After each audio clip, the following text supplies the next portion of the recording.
Hello everyone, it's the time of the year for Monster Bash. I had tons of fun last year and I couldn't wait to get started on this year's build. If you don't know what Monster Bash is, I'll link a playlist in the description below, but the main thing you need to know is that you pick 7 cards from a deck of monster parts and you bash them together to create your monster. These are the cards I picked. 3 of them are very clear monster parts and 3 other cards pointed more towards a humanoid creature. I was struggling a bit with how I could combine them and create a coherent story for this project. But then I realized the face could be interpreted as a scarred face. Combined with the goggles, I figured this could be seen as some sort of crazy scientist. This directly sparked more inspiration on how to use the other cards. Maybe this person is a researcher into monsters and other abominations, and some of the experiments went wrong, causing them to have crazy changes to their body. Attentive viewers might have noticed that there is a 7th card, the one with the eyes.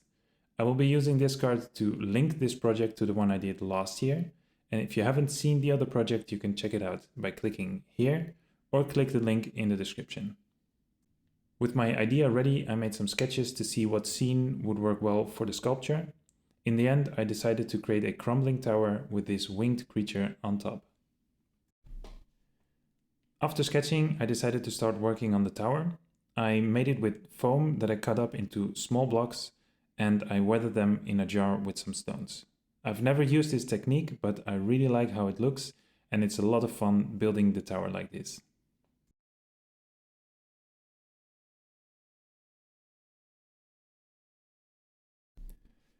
After adding some more details like cracks and some wooden structures, I covered everything with a mixture of Mod Podge and black paint. Now it was time to start on the armature. I used my sketch as a rough guide to bend the armature and I used the tower to find the right pose. I added some more digits to the wings using green stuff and superglue. After that, I covered the whole armature in a thin layer of green stuff. This is quite a boring step, but it really helps keeping the armature together and also helps with attaching new parts of green stuff. I started sculpting from the center of the creature with the scales on the back. I made them in the same way I made the scales for the blue dragon I sculpted a while back. I imagine this creature has experimented with dragons to try and get some of the draconic features. Maybe this is where they got their wings and scales. Speaking of wings, here is how I made them. Using a piece of paper, I traced the shape between the digits and cut it out. I then put some hand cream on my cutting mat and flattened a piece of green stuff on it. Using the piece of paper, I cut the shape out of the green stuff.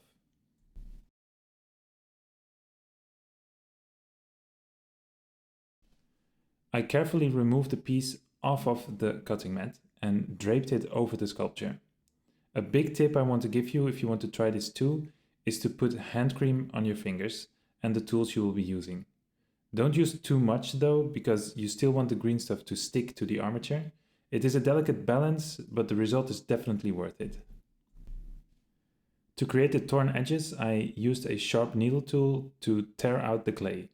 It is easier to tear when the green stuff is still soft, but you also risk to remove it from the armature. So be sure that the green stuff is attached well before starting to rip it up. To add some more details to the wings, I tried creating some veins with sewing thread and liquid green stuff. I recently started working with liquid green stuff and I'm really starting to like it. I always thought it was a bit of a gimmick product, but it can actually be useful in some cases. One of the cards was a hooded figure, so I figured I would give this character a hood too. I used the same technique as I did for the wings. After I draped it over the shoulders, I sculpted the face and the goggles, and when this was cured, I sculpted the rest of the hood over the head.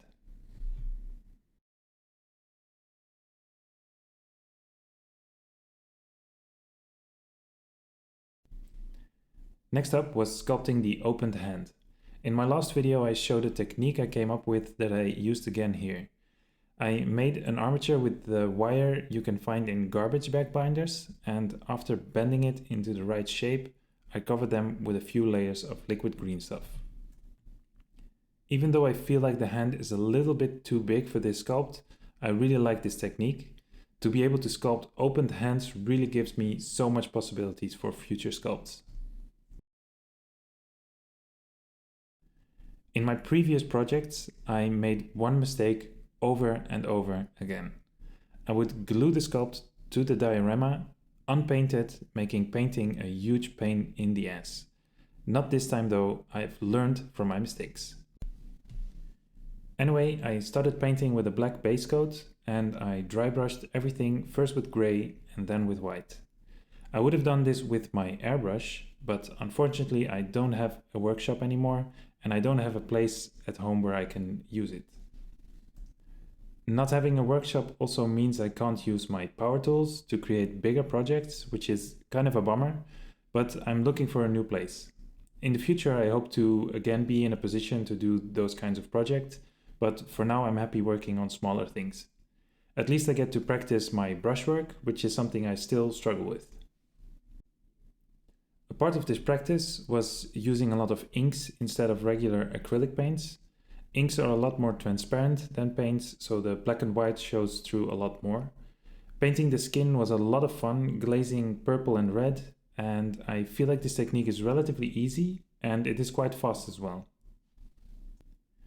After using these inks, I felt like the paint job needed some highlights too.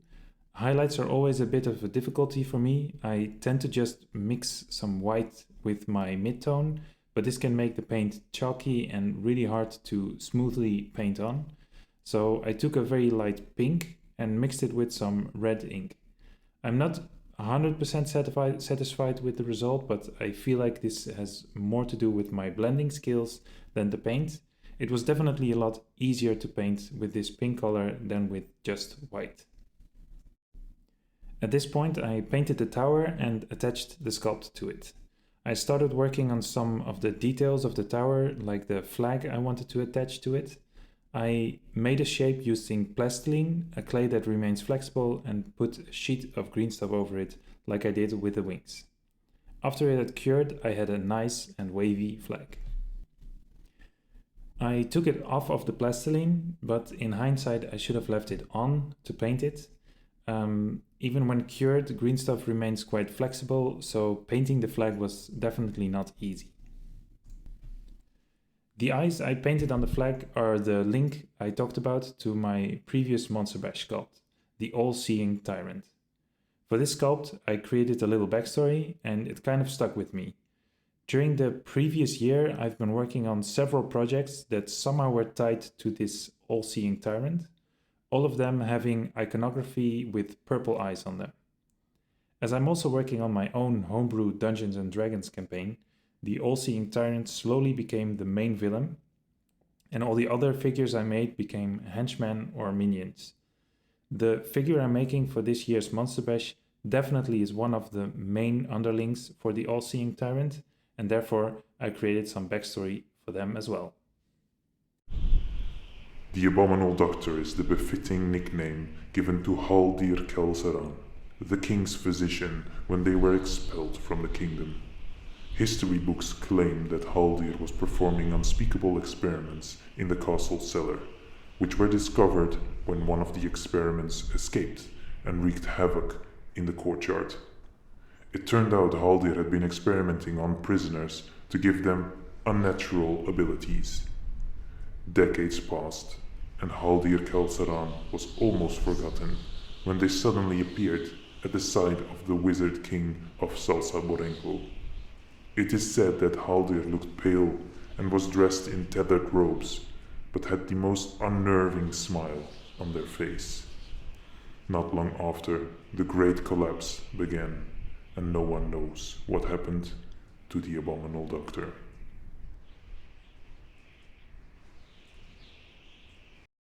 I love how pulling a couple of cards last year led to me creating several sculpts and dioramas and to create backstory that I could incorporate into my homebrew campaign. I really love the creative boost Monster Bash has given me and how the random aspect pushed me to come up with these stories. I genuinely hope you enjoyed this as much as I have, and if you did, you can like the video and share it with your friends. Also, don't forget to subscribe if you want to see more of these kind of videos. Thank you so much for watching, and I'll see you next time. Goodbye.